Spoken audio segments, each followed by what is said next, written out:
Donald Trump Greenland पर कब्जा करने के पूरे मूड में हैं। ट्रंप के बयानों के कारण ही ग्रीनलैंड इन दिनों सुर्खियों में है। इस बर्फीले द्वीप को पाने के लिए अमेरिकी राष्ट्रपति डोनाल्ड ट्रंप क्यों परेशान हैं? दरअसल ये ट्रंप के साख का सवाल बन गया है, क्योंकि ट्रंप लगातार ग्रीनलैंड पर कब्जे की बात कर रहे हैं, जबकि डेनमार्क भी चेतावनी देते हुए कह रहा है कि वो युद्ध के लिए पूरी तरह से तैयार है। ट्रंप ने कहा कि अगर अमेरिका ने ग्रीनलैंड पर अपनी पकड़ नहीं बनाई तो चीन और रूस वहां आ जाएंगे। इससे अमेरिका की सुरक्षा को खतरा होगा और आर्कटिक क्षेत्र में ताकत का संतुलन बिगड़ जाएगा। ग्रीनलैंड पर कब्जे के लिए सेना का इस्तेमाल नहीं करेंगे।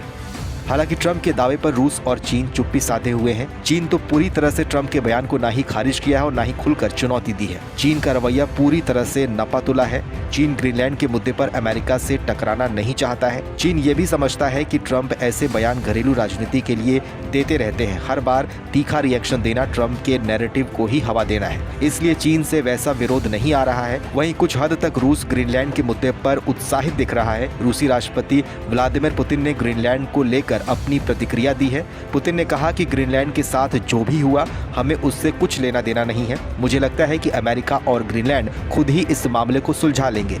ये रूस के लिए चिंता का विषय नहीं है। बता दें कि रूस अभी भी पश्चिम के साथ लंबे टकराव के दौर में है। यूक्रेन युद्ध, प्रतिबंध और आर्थिक दबाव उसकी प्राथमिकताएं हैं। रूस जानता है कि ग्रीनलैंड पर अमेरिका का सीधा नियंत्रण आसान नहीं है, न भौगोलिक तौर पर और न ही राजनीतिक तौर पर।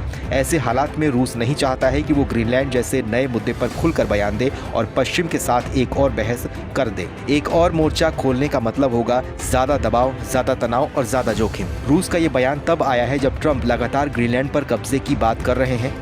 ट्रंप के इस कदम को नाटो की एकता कमजोर करने वाला कदम बताया जा रहा है। हालांकि ट्रंप ने ग्रीनलैंड पर सैन्य ताकत के इस्तेमाल करने से पीछे हटने का ऐलान कर दिया है। इससे पहले अमेरिकी राष्ट्रपति और उनकी टीम की तरफ से विकल्प को खुला रखने की बात कही गई थी। हालांकि उन्होंने ये भी स्वीकार किया था कि ग्रीनलैंड पर कब्जे की कार्रवाई से अमेरिका में यूरोपीय देशों के निवेश पर नकारात्मक असर पड़ सकता है। ट्रंप के इन बयानों के बाद अमेरिका और यूरोप के बीच कूटनीतिक तनाव बढ़ने की आशंका अब जताई जा रही है।